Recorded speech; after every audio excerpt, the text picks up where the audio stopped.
people, I have something very important to say to you.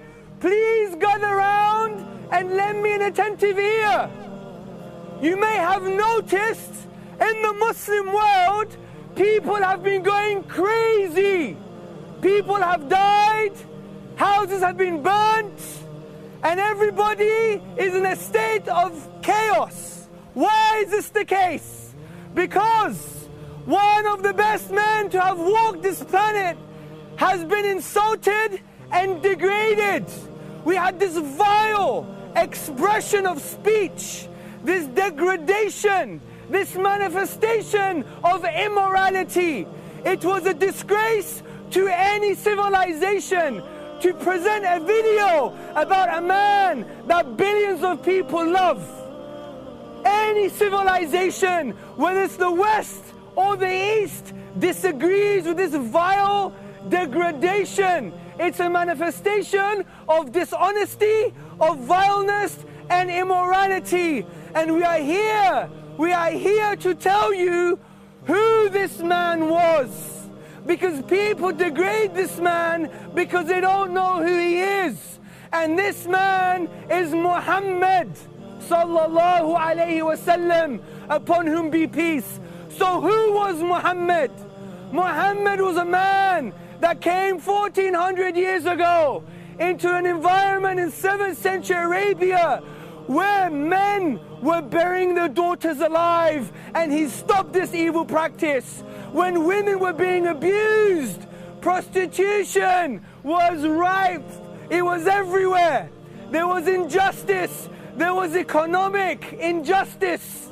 And this was the reality of 7th century Arabia. And Muhammad, upon whom be peace, came and brought peace and tolerance and justice not only to the 7th century, but to the whole world. But you may be saying to me, so what? Many people may have done this. But the argument is that this man, Muhammad, upon whom be peace, he had a claim. Not only did he do all these amazing things, but he said, I am the messenger of God. I am the messenger of Allah. So as rational human beings, and we're all thinking human beings, we're all intelligent in our own unique way, we all adopt a sense of common sense. We will never cross the road blindfolded. We'll cross the road using our senses. So let's use our minds and approach the claim of Muhammad, upon whom be peace, in this way. So he said, I am the messenger of God. Let's test this out. We know there are 4 options. He was either lying, he was deluded or crazy, he was both lying or deluded, or he was speaking the truth. These are the logical options, and let's work together as thinking human beings to see who Muhammad was. Was he a liar, or was he speaking the truth? The first option, he was a liar. I'm going to argue, to claim Muhammad, upon whom be peace, a liar, is equivalent of claiming that no one on earth has ever spoken the truth. No one. Because the psychological profile of Muhammad sallallahu alayhi wasallam does not fit the profile of a liar. Why? Because he was tortured, he was boycotted, he was so hungry he tied 2 rocks, 2 stones to his stomach. He saw his beloved companions being murdered and tortured. He was boycotted from his beloved city. He was harmed so much that people used to step on his neck and almost break his neck. He was stoned by the people he loved, children, and he loved children so much. He was a mercy to children, but he was stoned by children for hours because he went to a town in Arabia just to call them to what? The belief in the one true God, in the belief in La ilaha illallah. There is no deity worthy of worship except the deity, Al-Ilah, Allah, which means the deity. This was his message, but he was starving. There was no smoke coming from the house of his wife for 6 months. So we see the calamity, the chaos, all all for a simple, profound message. Also, he was offered riches and power and money and women and glory and status, but he rejected all of that just for a simple, profound message that is so intuitive to all of us. La ilaha illallah, which means there is no object worthy of worship but the deity himself. That was the reality. But also even more profound, we know the Prophet Muhammad, upon whom be peace, he was a statesman. And there were battles, and these battles were to defend the Muslims and the non-Muslims. Because under the Medinan state, we had to protect everybody within that state, even the non-Muslims. This is why the Prophet Muhammad, upon whom be peace, said, whoever harms a non-Muslim under our protection harms the Prophet himself. So when he was fighting in the battle of Hunain, the thousands of arrows were coming and his companions had to inevitably almost retreat. He still marched forward and he said, I am the messenger of Allah and I am not a liar. Look at the bravery. Does this befit the profile of a liar? Does this fit the profile of a liar? No, it doesn't. And this is why, if this is true, then we could never claim he's a liar. To claim Muhammad a liar, upon him be peace, is to claim no one has ever spoken the truth. Because no one has done all of this just for a simple, profound message. To reject Muhammad, upon whom be peace, is rejecting your own mother. Because the only reason you know your mother is your mother is because she told you, your dad told you, and your family told you. Testimony. But we have the testimony of history that's far more profound and has far more implications that says this man could never have been a liar. Let's go to the second option. He was deluded or crazy. Well, how can we say this man is deluded or crazy? Let's first go to his teachings. Are his teachings the product of a deluded man? He said, upon whom be peace, there is no harming and no reciprocating of harm. He said, you will not truly believe unless you love for others what you love for yourself. He said, if you put kindness or compassion in something, it elevates it.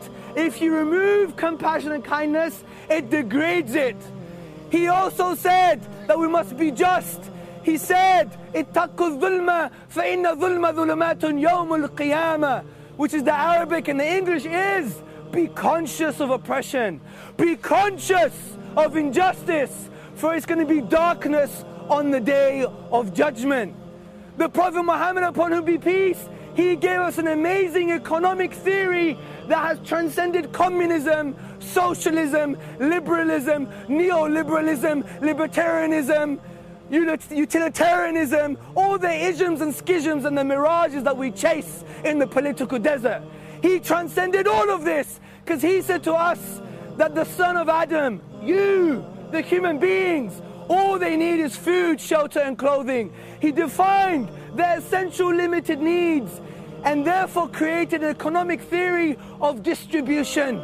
But capitalism has failed us, the disease of capitalism, because it says there's too many needs, not enough resources. But the Food Agricultural Organization has said there is enough calories on this planet to feed 3 planets. So 1400 years ago, his geopolitical theory transcends time. So how can we say this man was mad or deluded? Also, a deluded person who wants to believe what they're doing is truth would use any circumstance in their favor. But the Prophet Muhammad, upon whom be peace, never did this. There was an eclipse at the time of the death of his son, and his companions thought this eclipse was because of the death of his son. He said, no, Allah, God doesn't make nothing eclipse for anyone's death, even the death of a son of a prophet. If he was deluded, he would have said, oh yeah, this has really happened because I am really a prophet. So we see it is impossible that he is deluded. What about the third option? He's both lying and deluded. This again is a logical contradiction. Can we have a square triangle? Impossible. A square has 4 sides, a triangle has 3. A square triangle, 3 becomes 4, 4 becomes 3. It's impossible. It's like justifying the Trinity. It's impossible. So, how can someone lie, which means they know they're not speaking the truth and maintaining a falsehood, but someone who's deluded is someone who thinks they're speaking the truth, but yet is based on falsehood. These two things are a contradiction. So, my friends, my dear fellow human beings, my brothers and sisters in humanity, rationally we know he must have been speaking the truth, because we've discussed that he could never be a liar. We discussed that he couldn't be deluded. We discussed that he couldn't be a liar and deluded. Therefore, he was speaking the truth. And if he was speaking the truth, brothers and sisters and friends, if he was speaking the truth, it means indeed he was a messenger of God. It is no wonder the Arabs at the time, his own enemies, called him the trustworthy. So this is who Muhammad was, upon whom be peace. A man that changed reality. A man that you may not believe in, but he's affected all your lives in a profound way. Someone give me the name. Trevor, Kevin, do you know Muhammad changed your life in a way that you don't even know? Have you used a computer before? Have you been to court? Yes. Have you gone to science class at school? In all these ways, Muhammad changed your life. Do you believe in tolerance? He's changed your life. And let me explain why. Who's got an iPhone? Who has an iPhone? Or BlackBerry? Or a computer at home? Do you have a computer at home? Yes. The very reason you could go on Twitter, you could go on Facebook, you could use an iPhone, you could use your iPad, is because of Muhammad. You may think I'm crazy. I am crazy, but not today. Let me tell you something. The reason we have the computer and the iPhone is because of Muhammad, upon whom be peace. Let me tell you why. Because of his teachings of tranquility, tolerance, justice, economic distribution, bringing people together. Because of these teachings, we developed an amazing Islamic environment in Islamic Spain. Who's heard of Islamic Spain before? Many of us. There was a convivencia, which literally means a coexistence. And this coexistence facilitated the progress that we needed to develop theories and to develop notions and assertions like the algorithm. Without the algorithm, you will never have a computer, an iPhone, or an iPad. And this came from Muhammad sallallahu alaihi wasallam, because he gave us the teachings to facilitate that progress. Who's got a £20 note? Who's got a £20 note? Who's got a £20 note? Well, if you look behind your £20 note, there is a man called Adam Smith. Adam Smith wrote, and he was the 18th century founder of capitalism. And Adam Smith wrote that if it wasn't for the empire of the caliphs, the Muslims, we wouldn't have the tranquil environment to look into the interconnecting principles of nature. And this is why Professor Thomas Arnold, a historian, an Arabist, what did he say? He said, brothers and sisters and friends, he said that if it wasn't for Islamic Spain and Islam, we would not have the Renaissance and we wouldn't have the scientific revolution. So, Calvin, he's affected your life from that perspective. You've been to court. The very reason you, Kevin, could walk into court and say that I'm innocent, the presumption of innocence came from the Muslims. And we don't even know this. We don't even know this.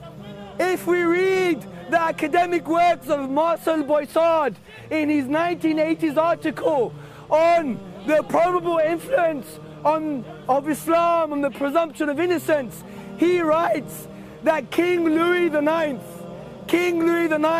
traveled to the east and met a monk, and this according to the chroniclers, and he spoke to this monk, And this monk taught King Louis IX a prophetic tradition of Prophet Muhammad, upon whom be peace, about justice and the presumption of innocence. And King Louis IX went back to Europe, and he was accused.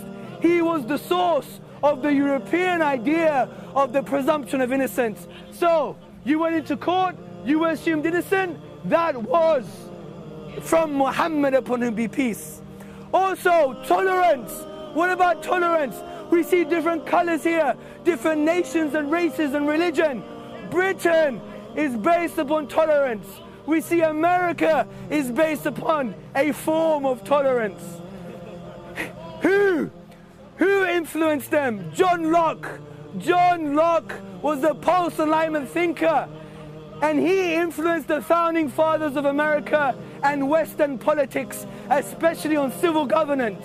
And John Locke writes personally and said, I am influenced by one man, and this man was called Edward Pocock.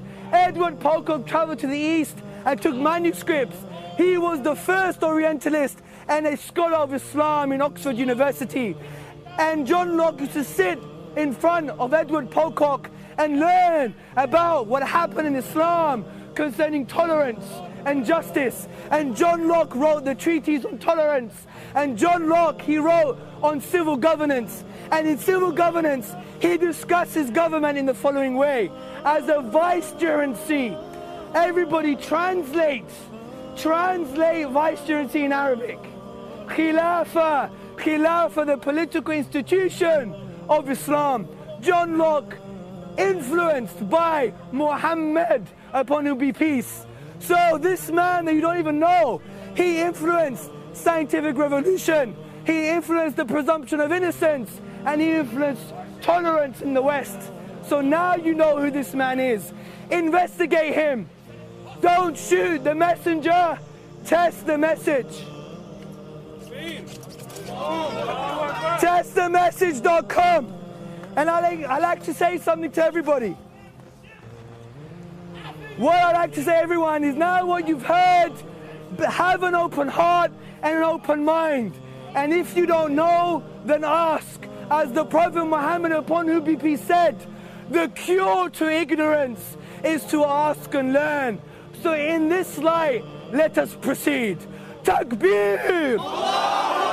Takbir! Takbir!